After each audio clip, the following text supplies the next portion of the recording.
In the same vein, we are going to be also inviting the civil society organizations, the NGOs. Oh, Society for Fighting of Corruption, Society for Curing Mental, all kinds of associations of, there are thousands and thousands of NGOs. What, between turning off the tap and mopping, what will you prefer? We have placed a plan on the table that is able to extinguish the source of the problems you are doing activism around. Whether it is corruption you have gathered to fight, or girl child education you've gathered to promote, or poverty you've gathered to alleviate in some way of going to buy a wheelbarrow for people to go and push. No, we are saying on this occasion, the source of all those problems, you want to raise money to go and help people in IDP camps. All those things are very good. But you have a particular responsibility. If there is a proposition that can extinguish the source of these miseries that you are trying to attend to, we're inviting you to come now with your exposure, with your capacity to understand. NGO organizing people towards electoral reform, towards a free and fair election. No, it is not election that will solve this problem that is upon us now. It is to take down the constitution and go to transition and work out new constitutional arrangements that can take care of the people. So don't tell us you are going to be mopping at the time there is a need to turn off the tap. Come join to turn off the tap, NGOs. The same way the labor movement, the NINAS is telling the labor movement that all the efforts to get things working better for yourself, if you do not think about the rest of the society, how many of us are in that kind of, in the labor movement in terms of compared with the rest of the population? If we have 200 million people, how many civil servants do we have? How many people are in all those, every time you go to agitate for, new wage, yes, a laborer should earn his wage, but that wage will go to a marketplace. If the reason your money will not buy you the same amount of money that by the time the Naira was introduced in 1970, I clearly remember, by the time the Naira was introduced in 1973 or so, the Naira was $4 to 1 Naira. There was a coin, a 25 kobo coin that was minted at the time called dollar.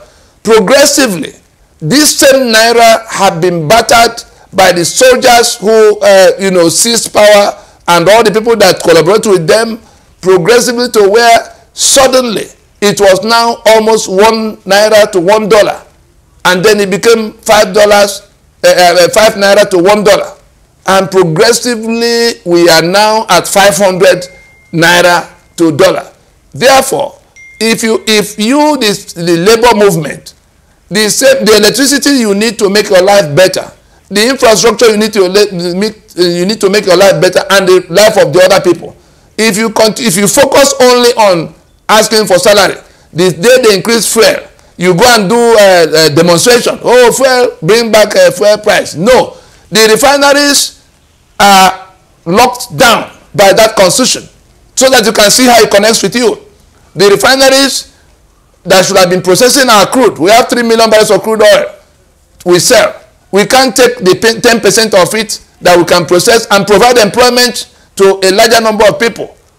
You sit back and allow them under this constitution that locks down everything to sell crude oil. And then the refineries that fall under the exclusive management of the federal government are not functioning. The 4 refineries are down. And now they have to buy all the products from outside. And then we hear about a subsidy regime and all of that. Corruption has grown into a monster in that sector alone. Therefore, the little sum of money you get paid don't take you anywhere, because the prices of the basic things, whether it is food or electricity or petrol or all the other things you have to pay for, even the security, you have to make all kinds of arrangements. So your salary doesn't take you anywhere. Even if it's multiplied by 10, it still does not send your child to a good school. So those things that are responsible for that situation in that society in which you constantly go to agitate for what is added to you, Why can't some of that energy look at South Africa and see who is leading the charge for what will happen in their society? Because the labor leaders also realize that they have the power of collective bargain that can be applied to address the source of the problems that have been, consuming them and the rest of society. Therefore, NINAS is inviting the labor movement, whether it's the civil servants, civil service, or the ones involved in textile, all kinds of segments and sectors of labor movement, trade union, what's their names again? We invite all of you who are involved in labor movement to come and take a position in this debate about the source of this problem that is consuming everybody, that is making your salaries look miserable and unworthy, not able to take you home. They call take home pay. Let us turn off the source of those problems, the source of that misery you live in.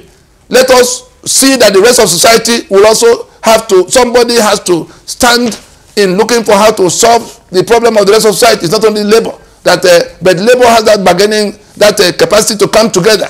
The rest of society and just lying here and there, they can't organize at that level.